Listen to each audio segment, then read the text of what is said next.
नमस्कार मेरे प्यारे विद्यार्थियों, आपका अपना channel reading time A satisfactory solution of GK. तो आज हम लोग बात करेंगे ज्ञान बिंदु जीएस एकेडमी, जिसके द्वारा जो है होमवर्क टेस्ट सीरीज चलाया जा रहा है, जिसके आपके फाउंडर रोशन आनंद सर हैं। इनके द्वारा जो है डेली वहाँ के लड़के लोग को जो इनके संस्था में पढ़ते हैं उनको डेली जो है होमवर्क दिया जाता है और फिर उसके बाद जो है उसी का टेस्ट दिया जाता है।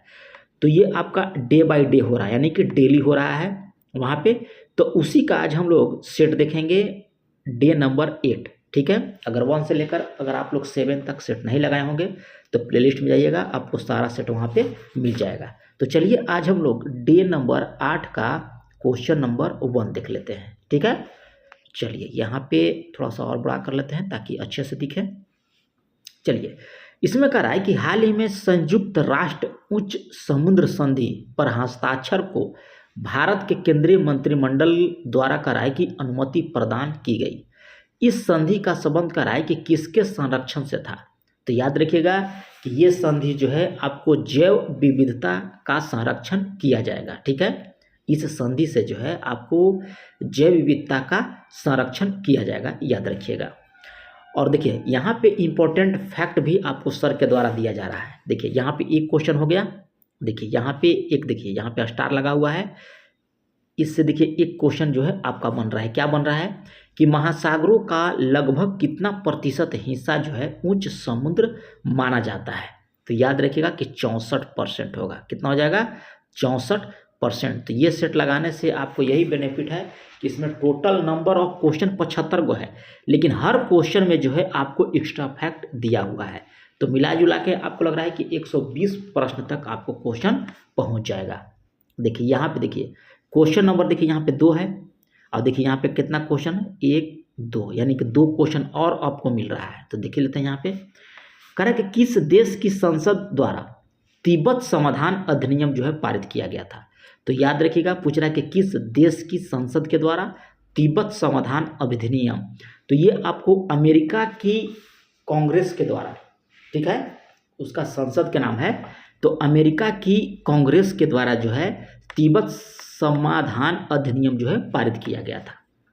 अब देखिए तिब्बत यहाँ पे आया है, तो तिब्बत से देखिए आपको 3 क्वेश्चन यहाँ पे निकल रहा है। पहला क्वेश्चन क्या कर रहा है कि दलाई लामा कहाँ के मूल निवासी थे। तो याद रखिएगा कि जो दलाई लामा थे वो आपका तिब्बत के निवासी थे। कहाँ के थे? तिब्बत के। और देखिए यहाँ पे कह रहा है कि दलाई लामा ने भारत में किस स्थान पर शरण लिया था। तो आपको शरण लिया था कहाँ? धर्मशाला में। ठीक है, लेकिन कब लिया था? तो 1959 ईस्वी में। यही सेम क्वेश्चन आपको सेट नंबर 6 में भी है कि दलाई लामा ने भारत में कब शरण लिया था। तो वहाँ पे आपको सन था, लेकिन देखिए यहाँ पे आपका डे 8 में क्या दे दिया? स्थान दे दिया। तो ये सेट लगाना आपके लिए बहुत ही महत्वपूर्ण है। तो आप जाइएगा, प्ले लिस्ट में आपको सारा सेट मिल जाएगा। और पहली बार होंगे तो सब्सक्राइब भी कर लीजिएगा, बेल आइकन को भी दबा लीजिएगा।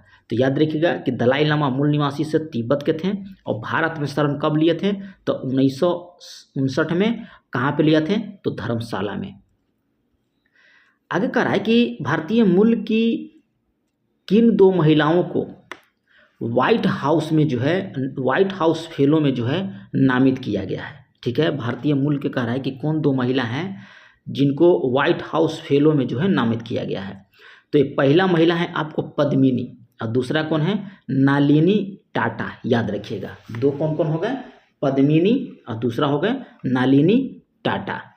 आगे दिया है, देखिए यहाँ पे अमेरिका की बात हो गया, तो अमेरिका से देखिए एक क्वेश्चन और दिया है। क्या दिया है कि अमेरिका के राष्ट्रपति कौन चुने गए हैं और उनका स्थान क्या है। ठीक है, तो यहाँ पे आपको डोनाल्ड ट्रंप चुना गया है राष्ट्रपति। स्थान हमको नहीं पता था, इसलिए आप लोग स्थान को कमेंट कर लीजिएगा। ठीक है, कि उनका क्या स्थान था। यहाँ पे अमेरिका के राष्ट्रपति याद रखिएगा कि डोनाल्ड ट्रंप चुने गए हैं। आगे देखिए यहाँ पे कह रहा है कि हाल ही में भारत के रुपए कार्ड को किस देश में जो है लॉन्च किया है। ठीक है, तो अभी हाल ही में आपको मालदीव के द्वारा। किसके द्वारा? मालदीव के द्वारा। अब देखिए यहाँ पे एक क्वेश्चन और यहाँ पे निकल गया। भारत के कह रहा है कि भीम ऐप को अपनाने वाला पहला देश कौन सा है। तो पहला देश जो है आपका भूटान है। जो भारत का भीम ऐप है जो पैसे के लेन देन के लिए होता है वो आपका भूटान है। तो याद रखिएगा कि 75 क्वेश्चन तो आपको मिल रहा है, लेकिन 75 क्वेश्चन के साथ एक फैक्ट और मिल रहा है, यानी कि 150 के आसपास जो है क्वेश्चन आपको देखने को मिल रहा है। चलिए देखिए, एक क्वेश्चन और यहाँ पे निकल के आ गया। यहाँ पे क्या है कि भारत के रुपए कार्ड को अपनाने वाला देश कौन है? ठीक है, पहला यहाँ पे कह रहा है कि भारत के रुपए जो कार्ड है उसको अपनाने वाला पहला देश कौन सा है? तो पहला देश आपका कौन सा है? नेपाल है। चलिए आगे यहाँ पे कह रहा है 5 नंबर कि केंद्रीय कैबिनेट के द्वारा भारत को अंतर्राष्ट्रीय ऊर्जा दक्षता हब में कह रहा है कि शामिल होने की मंजूरी जो है कब प्रदान की गई? तो ये आपको अक्टूबर 2024 में, याद रखिएगा अक्टूबर 2024। ठीक है, और ये देखिए यहाँ पे कह रहा है कि ऊर्जा दक्षता हब की स्थापना जो है कब और किसके द्वारा किया गया था? तो ऊर्जा दक्षता हब की स्थापना जो है आपको 2017 में किसके द्वारा? तो ये आपको जर्मनी के द्वारा। आगे यहाँ पे देखिए अब 5 में आपको 2 क्वेश्चन मिल गया, एक यहाँ पे मिल गया, एक यहाँ पे। देखिए क्या कह रहा है कि अंतर्राष्ट्रीय ऊर्जा एजेंसी का सचिवालय कहाँ पे है? तो ये आपको पड़ता है पेरिस में। चलिए 6 नंबर क्वेश्चन कर रहा है कि भूमध्य सागर में आयोजित भारत फ्रांस द्विपक्षीय अभ्यास में नौसेना के किस सबमरीन ने भाग लिया था? तो ये आपको हो जाएगा INS तंवर, याद रखिएगा। ठीक है, चलिए अब देखिए 6 नंबर में आपका 2 क्वेश्चन और मिल गया। क्या मिल गया कि स्वदेश निर्मित भारत की पहली पनडुब्बी कौन थी? तो INS अरिहंत, याद रखिएगा। और स्वदेश निर्मित भारत का सेकंड पनडुब्बी कौन था? तो INS अरिघात। ठीक है, अरिघात पहला पूछेगा तो INS अरिहंत, और दूसरा था आपको INS अरिघात। चलिए 7 नंबर क्वेश्चन यहाँ पे कह रहा है कि बीजिंग में आयोजित 5वें ग्लोब ई संचालन समिति में भारत सहित कितने सदस्य देशों ने भाग लिया था? तो ये आपको 15 देश, भारत सहित आपका 15 देश। एशिया पावर इंडेक्स में कह रहा है कि भारत का स्थान कितना है? तो एशिया पावर इंडेक्स में भारत का स्थान है आपका 3रा।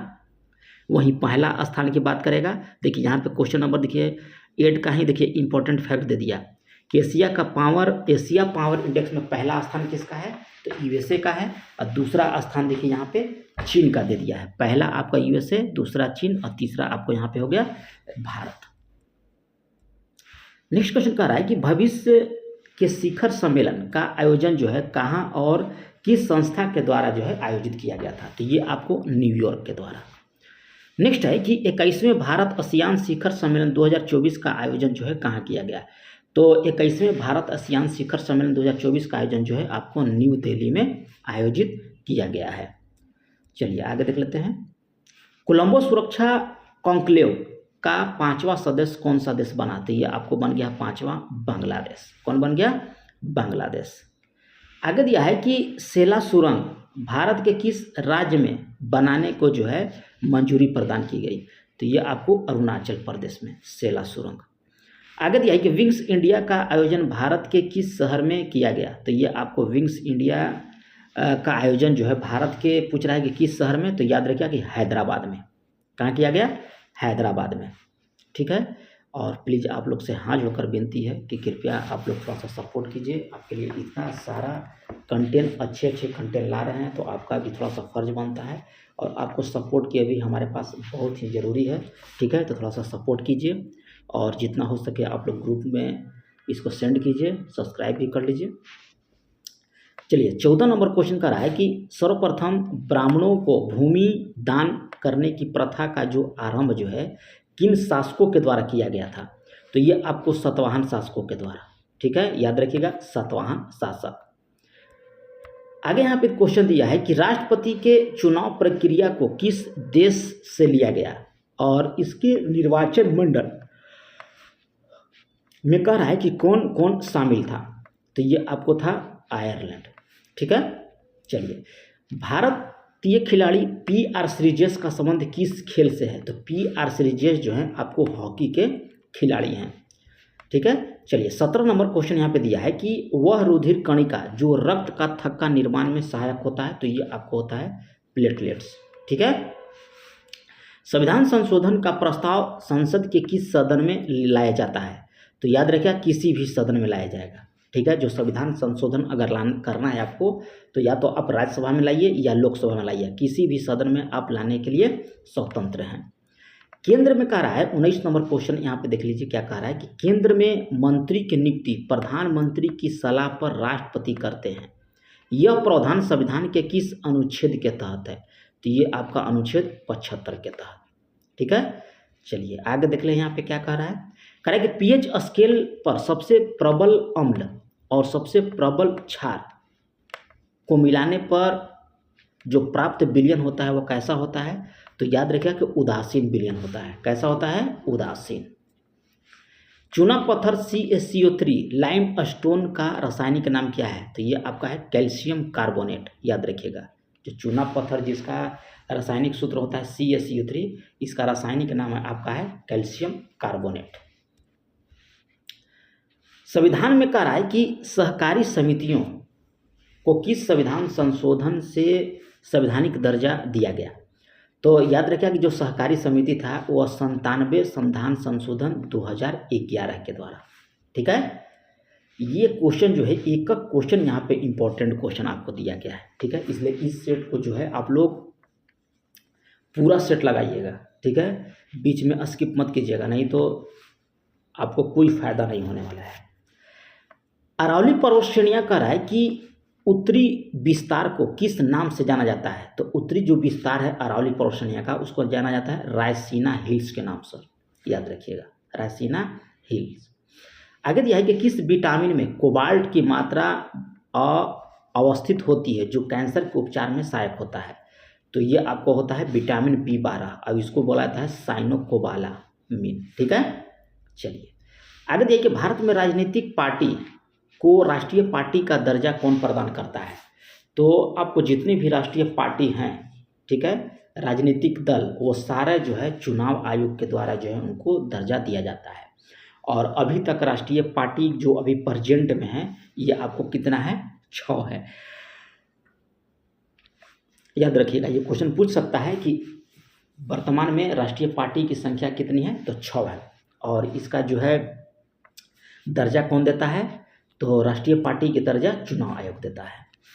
पंचायती राज को संवैधानिक दर्जा कब और किस समिति के सिफारिश पर दिया गया था? तो LM सिंघवी समिति। याद रखिएगा, LM सिंघवी समिति।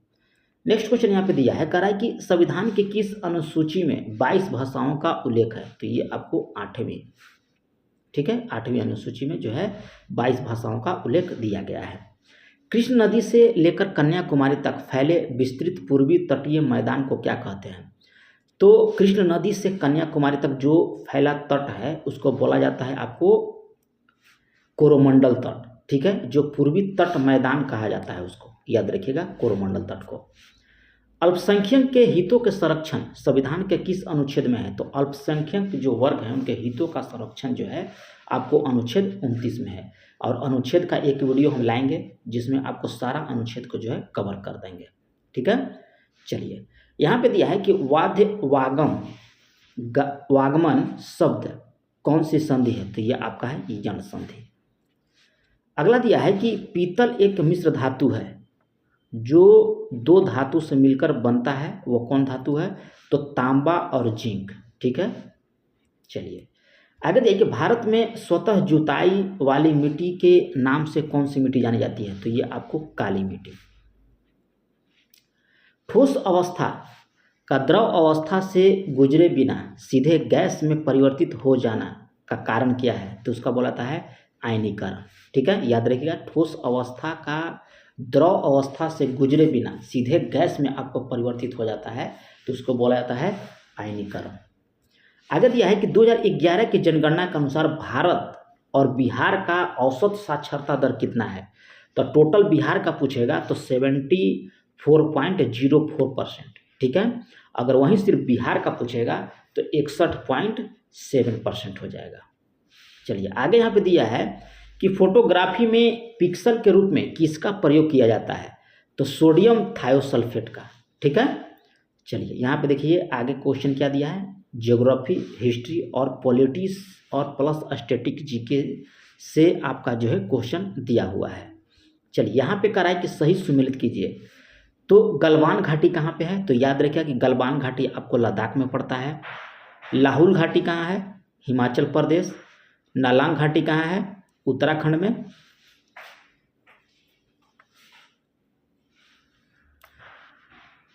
देखिए यहाँ पे गलवान घाटी कहाँ हो गया, लद्दाख में, लाहौल घाटी हिमाचल प्रदेश, नालांग घाटी उत्तराखंड में, और जुकू घाटी हो जाएगा आपको नागालैंड में। आगे यहाँ पे दिया है कि कुल्लू घाटी किन दो पर्वत श्रेणियों के बीच आपको पड़ता है, तो पीर पंचाल और धौलाधर श्रेणियों के बीच। आलियावेट द्वीप किस नदी के मुहाने पर आपका पड़ता है, तो ये आपको नर्मदा नदी के मुहाने पर। आगे दिया है कि लक्षद्वीप को मिनिकॉय द्वीप से कौन सा चैनल अलग करता है, तो 9 डिग्री चैनल। ठीक है, चलिए अगला है कि कौन सी नदी जो है हजारीबाग पठार को रांची के पठार से जो है अलग करती है, तो छोटा नागपुर पठार हो जाएगा। धौला नदी थाल घाट, भोर घाट और पाल घाट दर्रा किस पर्वत श्रेणिया में अवस्थित है, तो पश्चिम घाट पर्वत श्रेणिया में। ठीक है, चलिए नेक्स्ट क्वेश्चन दिया है कि ब्रेल या बराइल पहाड़ी का विस्तार पूर्वोत्तर के किन 3 राज्यों में है, तो याद रखिएगा कि नागालैंड में है, असम में है, मणिपुर में है और मेघालय में है। चलिए यहाँ पे देख लेते हैं हम लोग क्वेश्चन नंबर 43 में कह रहा है कि भारत में अवनालिका अपर्दन से पीड़ित पठार कौन सा है, तो ये आपका है मालवा का पठार। याद रखिएगा, कह रहा है कि भारत में अवनालिका अपर्दन से पीड़ित मालवा का पठार। नेक्स्ट क्वेश्चन दिया है कि विश्व का सबसे ऊंचा पठार कौन सा है तथा इसकी अवस्थिति भारत के परिप्रेक्ष्य में किस दिशा की ओर है, तो ये आपका है तिब्बत की ओर। नेक्स्ट क्वेश्चन कह रहा है कि दीघा समुद्र तटीय भारत के किस राज्य में आपका अवस्थित है, तो ये आपको पश्चिम बंगाल में। नेक्स्ट क्वेश्चन क्या कह रहा है, प्रायद्वीपीय भारत के कह रहा है कि पश्चिमी तट के दक्षिण छोर पर अवस्थित समुद्र तटीय मैदान कौन सा है, तो ये आपका है मालाबार तट मैदान। नेक्स्ट क्वेश्चन यहाँ पे दिया है, कह रहा है कि भारत के उत्तरी मैदान का पश्चिमी भाग किस नाम से जाना जाता है, तो ये आपको जाना जाता है पंजाब का मैदान। चलिए आगे यहाँ पे कह रहा है कि कौन सुमेलित नहीं दिया गया है। ठीक है, तो यहाँ पर याद रखिएगा कि लानलक जो है ये आपको पड़ता है लद्दाख में दर्रा, और बोमदिल्ला दर्रा जो है आपको सिक्किम में नहीं बल्कि पड़ता है ये अरुणाचल प्रदेश में। यहाँ से पूछ रहा था कौन सुमेलित नहीं है, तो बी ही आपका गलत हो जाता है, लेकिन ठीक है सिक्किम की जगह आप अरुणाचल प्रदेश कर लीजिए। और माना पास दर्रा जो है आपको उत्तराखंड में, और सिपकिला आपको हिमाचल प्रदेश में। आगे देखिए मेघालय के पठार के संबंध में कह रहा है कि कौन सा कथन यहाँ पे आपका सत्य दिया गया है, तो मेघालय के पठार जो है आपको प्रायद्वीपीय पठार का विस्तार है, तो ये आपका सही है। और कह रहा है कि मेघालय के पठार पर अवस्थित चेरापूंजी नग्न चट्टानों से ढका स्थल है और यह वनस्पति लगभग नहीं के बराबर होता है, तो ये भी आपका सही है। तो 1 और 3 आपका यहाँ पे कथन सही दिया गया है। द्वितीय अंगाल मैसूर युद्ध समाप्ति किस संधि से हुआ था, तो मैंगलोर की संधि से हुआ था। आगे यहाँ पे दिया है कि 1818 में अंग्रेजों और होलकर प्रमुख के बीच तृतीय अंगाल मराठा युद्ध के परिणाम स्वरूप कौन सी संधि जो है आपका हस्ताक्षर किया गया था, तो मौसौर की संधि के 1818 ईस्वी में। अगला दिया है कि अंगाल नेपाल युद्ध किसके शासनकाल में हुआ, तो ये आपको हेस्टिंग के शासनकाल में हुआ था।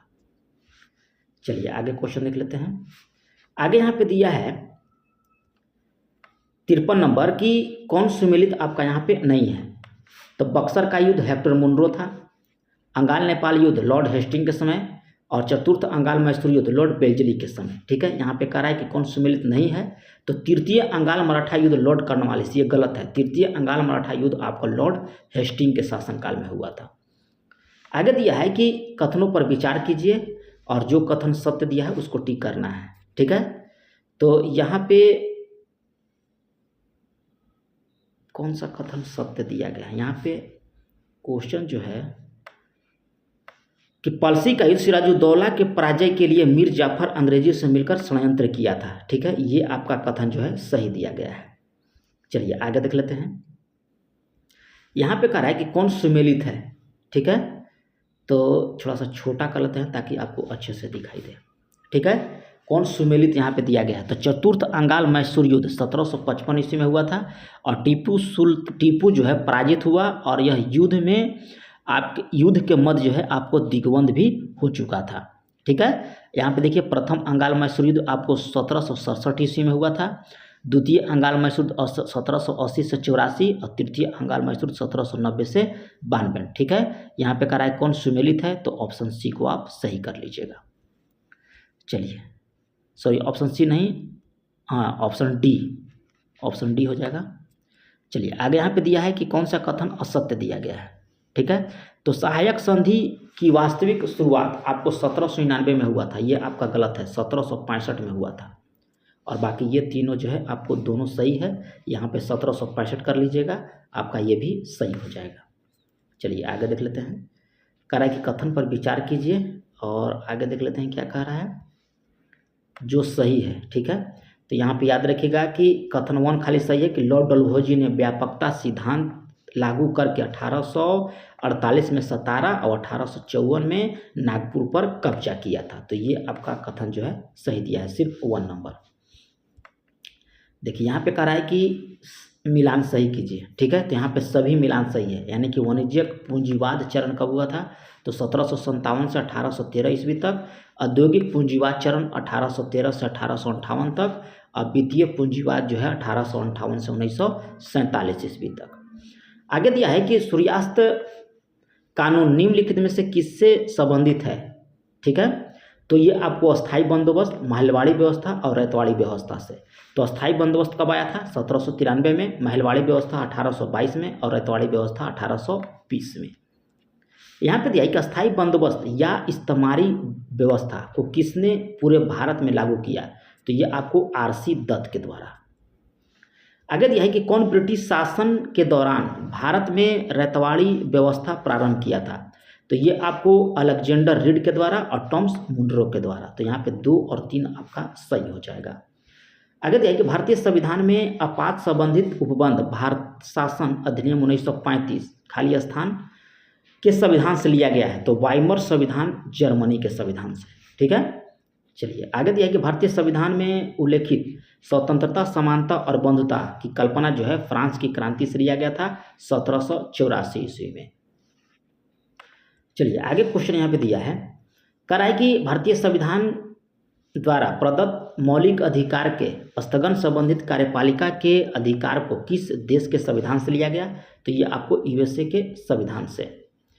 चलिए यहाँ पे दिया है 65 नंबर क्वेश्चन का रहा है कि संविधान के संरक्षण के रूप में सर्वोच्च न्यायालय का अधिकार विश्व के किस संविधान से लिया गया है, तो ये आपको यूएसए के संविधान से। भारतीय संविधान के अंतर्गत कहा है कि संघ और राज्यों के बीच शक्तियों का विभाजन किसकी प्रेरणा पर आधारित थी, तो ये आपको कनाडा की प्रेरणा से।